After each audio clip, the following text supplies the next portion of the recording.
Ladies and gentlemen, welcome to this episode of the Horsemanship Journey podcast. The Horsemanship Journey today is proud to present Sheryl Green.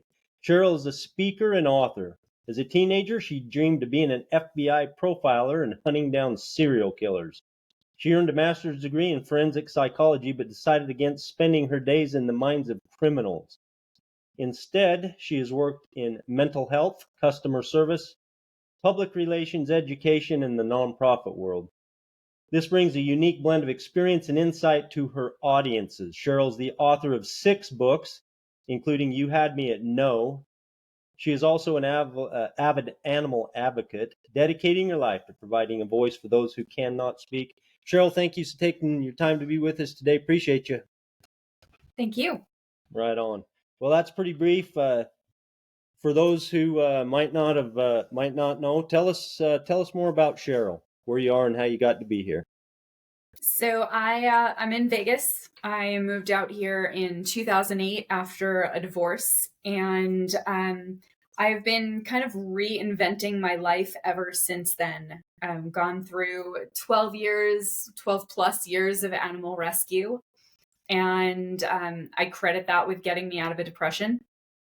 And interestingly enough, I also credit it with kind of getting me into a depression last year. And that's how I came to write this next book that I've got coming out. Right on. Well, tell us about this next book. Tell us about your new book, the title, and tell us all about it.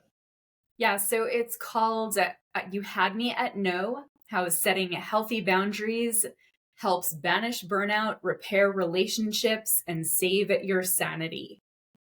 And I never had any intention of writing a book about boundaries because truthfully, I didn't have any, or I should say I didn't have any good ones. I think we all have boundaries in some form, but I had this experience. I was, I'm working at the rescue, I'm working full time, and I'm also running my own business. And I was just burned out. It was too much. I was working probably 16 to 18 hours a day, and I was getting really short with people. I was super overwhelmed. I was just done. And I was driving down the road one day. I was running an errand, and I saw the oncoming headlights of the cars, and I just had this thought: if I crossed over the median, this would all be over. I've never been so scared of my own thoughts. Even when I was going through the depression in my late 20s, I had never contemplated suicide. Just never even thought about it. And I pulled over to the road, realized something major had to change. When I started doing all the research and, talking to a therapist and figuring out, what's going on, I took a break from the rescue. I took a break from some of my clients and realized that boundaries were a thing and I didn't have them. So I kind of set out on this journey of self-discovery and to learn everything I could about boundaries and healthy boundary setting. I read everything I could get my hands on. I spoke to multiple therapists, and I interviewed some women in my life that are really impressive and really successful and not running around like their hair's on fire. And came up with this book and realized that it wasn't just my job to learn this, it was my job to teach this. Awesome. I think I have your mission here, and I'd like to read it and then just see if you'd comment on it. It says, I spent the first 4 decades of my life doing everything for everyone except myself. Now I'm on a mission to change the world, one boundary at a time. I work with people who want to unleash the power of healthy boundaries so they can make better decisions, improve their relationships, and reclaim their lives. Wow, that's a powerful statement. You want to comment a little further on that? I do want to clarify something because when you hear the word boundaries, for some people it brings up this thought of selfishness. Like, oh, well, they're just out there, taking care of themselves and not doing anything for anybody else. And that could not be further from the truth. I did not embark on this journey and write this book as like a big middle finger to the world at all. I still believe that our power and our purpose and everything comes from helping others. I don't think we should be on this planet if we don't want to help other people and animals and the environment, all the things. I think we can go too far and we can come from the wrong place. And coming from that wrong place is fear. It's that, and I think we'll talk about this in a little bit, but it's that, if I don't do for everyone else, I'm not worthwhile and I won't be liked. So I do want to clarify that, yes, boundaries are about protecting yourself, but they're about protecting yourself so that you're still available to help others. And that's what I realized that day on the road was, if I do this, I never get to help another animal. So Awesome. That's a great point. I'm glad that glad you brought that up. Sheryl, I was wondering if you could just talk about the different boundary areas, such as physical, emotional, etc., what they are and what happens if you don't have them. yeah, so what happens when you dive into a subject like this is you learn all of the technical aspects of it. You learn to break it down into the things that maybe we inherently know, but we can't put our finger on. And for me, that was what these boundary areas were. And there's typically 6 of them, sometimes, 5, 6. But it's physical, emotional, time, material, sexual, and mental. And we're at a time right now where all of those boundary areas are being breached.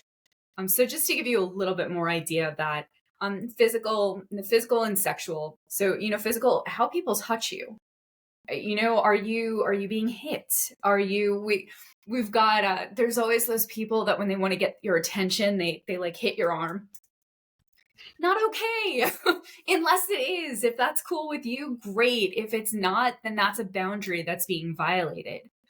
Sexual, obviously, that's the one that's spoken about the most is, what kind of sexual contact is acceptable and consent. And that one's really been more discussed in popular culture and in life. Material, your stuff. Would you like it if I came over and grabbed that hat off your head and stepped on it? No, it's your hat. It's your material possession. And you have the right to decide how it and you get treated. Okay, so that's material.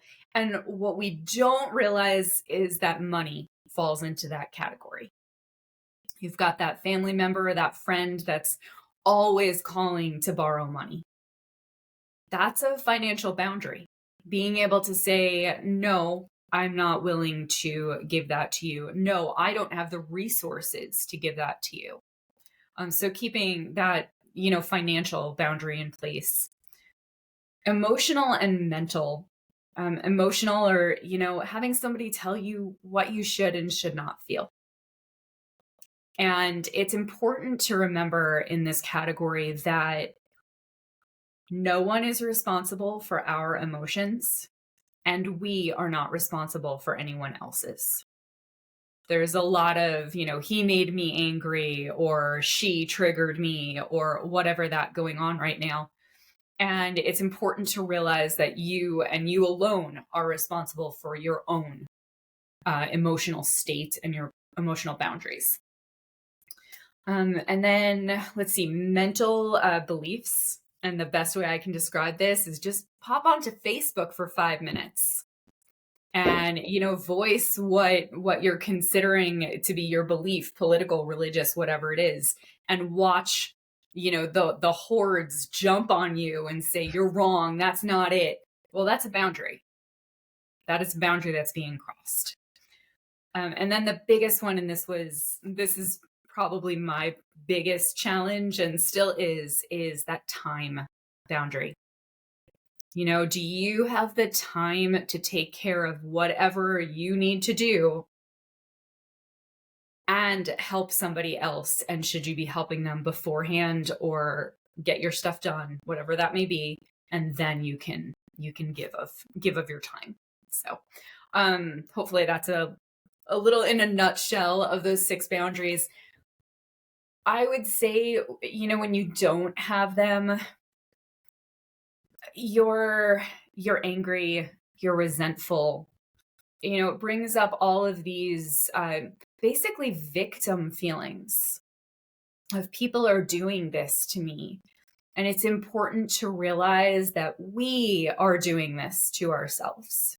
By not having boundaries and not enforcing them, we're allowing other people to dictate what matters to us. So That's awesome. And I'm glad to know you're not going to grab my hat and my good JW hat and stomp on it. I'd have to say that's a boundary. No, that's super helpful. I mean, just all these ideas that you just said and all these different types. It's your book sounds amazing. I'm so interested. I haven't read it yet. Is it released? What's the status? So it is in pre-sale right now. And I actually created a meditation to go along with it. So if you do pre-order it during this period, you'll get a free meditation to download right away. It will be officially released into the world on August 21st. Okay. So got a couple more weeks. How do you get what can we do now? How does the pre-sale work? Yeah, so go to youhadme@no.com. There's a pre-order link, and then below it'll give you instructions on how to get your download. Awesome. Good to know. Okay, moving on here. Let's see. I'm gonna just quote you and see if you'll comment on it. I think this is quoting you, or this is from your media. It says, 20 years from now, you will be more disappointed by the things that you didn't do than by the ones that you did do. I think that's maybe Mark Twain, but you'll also regret the things that you did that you wish that you said not to. So what can happen internally when you do something that you didn't want to? So I'll just give you an example of this because it happened 18 years ago and I've been remarried since. So I got married for the first time about 18 years ago. We were the night before the wedding. I wanted to get everybody together at the hotel, go out to dinner, have a good time, and then go to bed early. My mom was living about 45 minutes from the venue at the time, and she decided very kindly, it was coming from a good place, that she wanted to host a little get together at her house. I should have said no.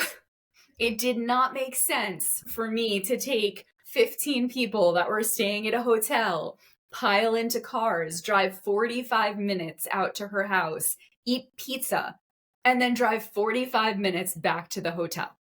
Did not make sense, but I didn't know how to say no. I didn't even know that no was an option. So I dragged not only myself, but my 15-person wedding party, family, friends, all the people out 45 minutes. We didn't get home back to the hotel until late. Nobody got enough sleep. It wasn't as much of a disaster as the marriage itself, but it's something that 18 years later I can probably let go. But it's still there. I'm still kicking myself almost 2 decades later for this.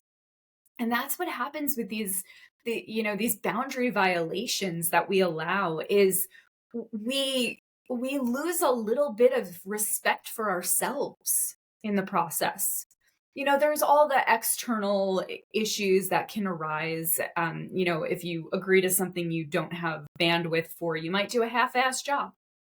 You might let people down. There's all these external outcomes that can occur, but The internal can be so painful, and just filling yourself with resentment and anger, and depression is sometimes called anger turned inwards. So, it sticks with you, and it kind of degrades how you feel about yourself in the process. Yeah.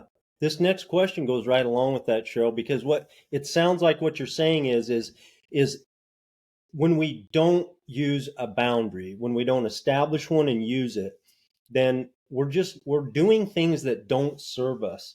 Um, you said that a boundary is designed to protect that which is valuable. If a person has lower self-worth or doesn't value themselves, then they'll have tremendous challenges with boundaries because they won't know what they're actually protecting, right? So, you want to just explain that a little more? Yeah, I mean, if you don't have good self-esteem, if you don't believe that you are worthy of respect, of concern, of worthy of having and expressing your needs, it's hard to protect that. And a few years ago, well, 2 years ago, I was going through this whole mess, and I sat down with a therapist, and she said, "Okay, what do you need?" And I got this like deer in headlights expression because nobody had ever asked me that. And I sure as hell never asked myself that question. And the process of discovering what I needed couldn't come until after I got to the realization that I had the right to have needs, that I wasn't on this planet to take care of absolutely everyone and everything, but I was here as me. And I think when we know our value, we're more likely and more able to protect it, if that makes sense. It makes a lot of sense and it's great. You know, when you were on the our show earlier, you said this, and you also in Surviving to Thriving, another one of your books, you said, no, wait a minute. Yeah, How to Overcome Setbacks and Rock Your Life. That one. You said the way I see it, most of the world problems, I think you might have amended that to say all of the world's problems are due to a lack of self-esteem.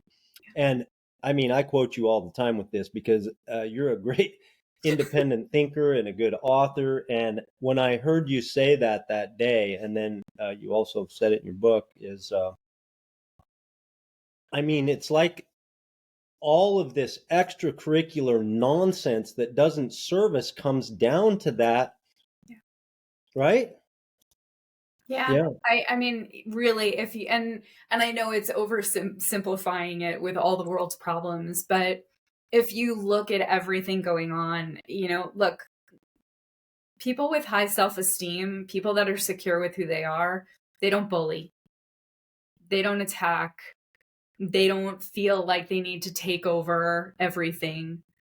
People with healthy self-esteem they're confident in who they are, and they don't need to put anyone else down to feel that way.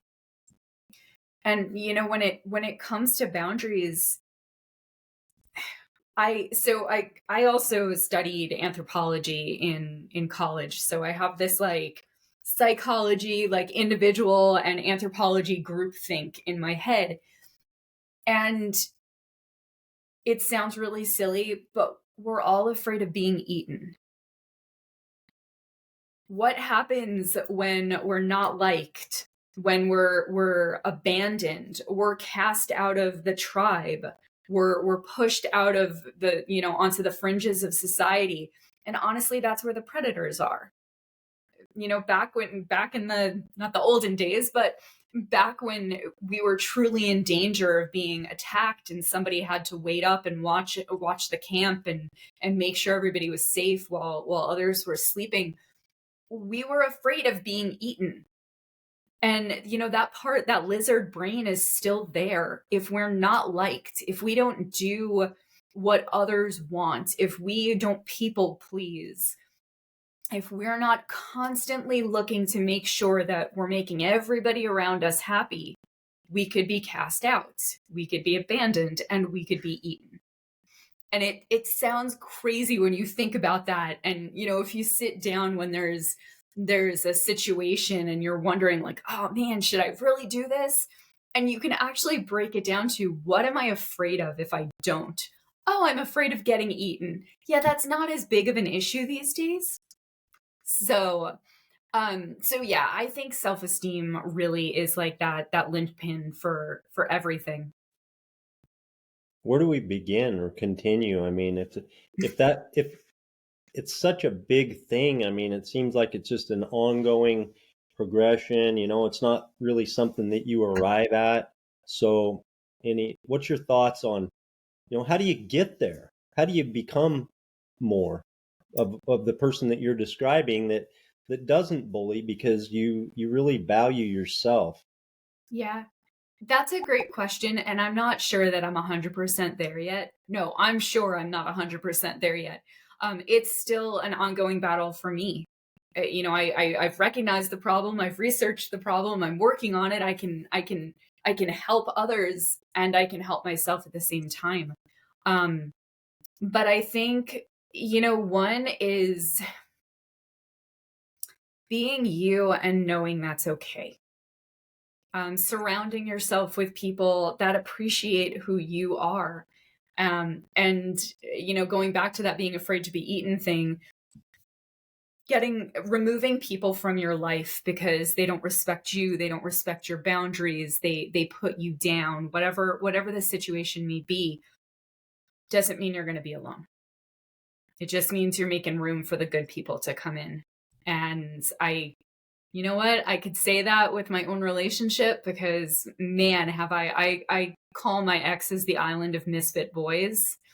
I've had some dating stories out there, but when I finally got rid of the ones that weren't right, the right guy came in. So, surround yourself with people. Don't be afraid to not cut people out of your life, but to gently remove them. Um, and that's part of what I did with this meditation, was to just have that constant reminder and that constant work that you're worthy. We're all worthy of love, we're all worthy of having and expressing our needs, and we're all worthy of having our needs met, or having the option to walk away and not sticking around people that belittle you and make you feel bad. So Excellent. so that's where I'm at right now. Ask me again in a few months. Maybe I'll have more to share. I think that was helpful as is. Sheryl, tell us about what happens to the brain when we hear yes and when we hear no. Yeah. So when you hear yes, you want to hear more. When you hear no, we have a tendency to shut down. It's kind of just this, you get defensive, you stop listening. It puts you into this aggressive offense, really. And that's part of the challenge of being able to say no when you want to say no. And that's one of the biggest parts of boundaries is, like, if you're given an opportunity, and I like to call them, what is it?